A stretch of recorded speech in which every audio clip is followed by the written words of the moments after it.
Ang dami kong katanungan,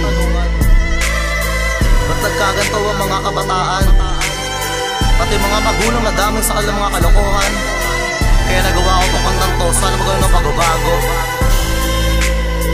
Check G, this is Harmony.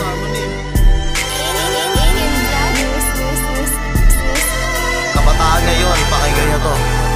Bakit ganito? Bakit ganun? Ang dami na ngang katanungan, katanungang di nawawala dito sa aking isipan. Kung bakit nga nagkaganto ang mga kabataan, nalulong na nga sa bisyo at winasak ang kinabukasan. Ang sabi nga, mag-aaral ng mabuti, yung pala'y tatakas lang at liliban sa klase. Tatambay sa tabayan, hanapin ang barkada, hanggang sa mag-asaran, diretso na ngang inuman.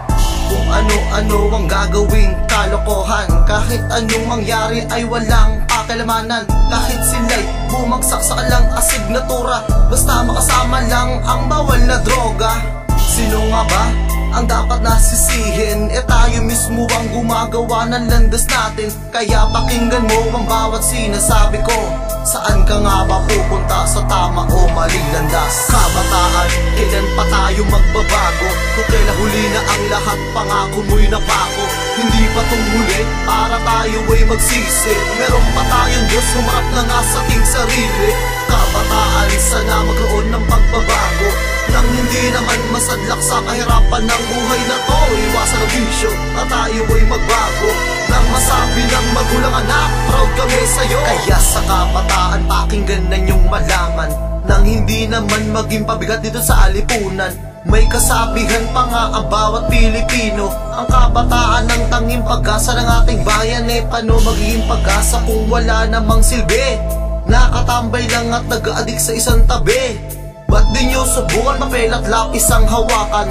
Nang maating sa kolehiyo, tapos yung pinag-aaralan, makakuha na ng diploma, makapagsuot ng itim na toga, at maging isang mabuting ehemplo ka na sa mga kabataan na nangangailangan na ng tulong, na kaya pa ding magbago kahit na maling landas ang kanilang natahak, ang kanilang napuntahan. Sabay-sabay tayong umahon at bumangon sa pagkakalugmok, na kaya-kaya nating iwaksi ang masamang bisyo at tayo ay humanga sa sarili. Kabataan, kailan pa tayo magbabago? Kung kailan huli na ang lahat, pangako mo'y napako. Hindi pa itong huli, para tayo ay magsisi. Meron pa tayong Diyos, humarap na nga sa ating sarili. Kabataan, sana magkaroon ng pagbabago, nang hindi naman masadlak sa kahirapan ng buhay na to. Iwasan ang bisyo at tayo ay magbago, nang masabi ng magulang, anak, proud kami sa'yo. May namali, may tuluyang nalihis ng landas. Ang kabataan, bahirap talagang sundin ang ating batas. Nakasanayan na dapat ang talikuran, kalimutan ng maling nakaraan, harapin ang kinabukasan. Magandang kinabukasan ng naghihintay sa atin. Hayaan na lang ba natin na ito'y mawala sa atin? Magsumikap sa buhay nang ang pag-asenso'y makamtan, at ang masamang gawain ay di na muli pang tularan ng mga henerasyon pa na susunod pa nga sa atin. Mali natin, di natin alam na heto na ang kasagutan sa matagal nang inaasam ng bawat Pilipino at mamamayan. Ang pag-angat at pagkawala ng mga tambay sa lansangan. Kahit sabihin natin wala ng pag-asa pang magbago, lagi natin tatandaan wala namang taong perpekto. Kaya sana baguhin natin ang imahe ng kabataan, dahil nasa kabataan ang pag-asenso na kinabukasan. Kabataan, kailan pa tayo magbabago? Kung kailan huli na ang lahat, pangako mo'y napako. Hindi pa itong huli, para tayo ay magsisi. Meron pa tayong Diyos, humarap na nga sa ating sarili. Kabataan, sana magkaroon ng pagbabago, nang hindi naman masadlak sa kahirapan ng buhay na to. Iwasan ang bisyo at tayo ay magbago, nang masabi ng magulang, anak, proud kami sa'yo. Kabataan, kailan pa tayo magbabago? Kung kailan huli na ang lahat, pangako mo'y napako. Hindi pa itong huli, para tayo ay magsisi. Meron pa tayong Diyos, humarap na nga sa ating sarili.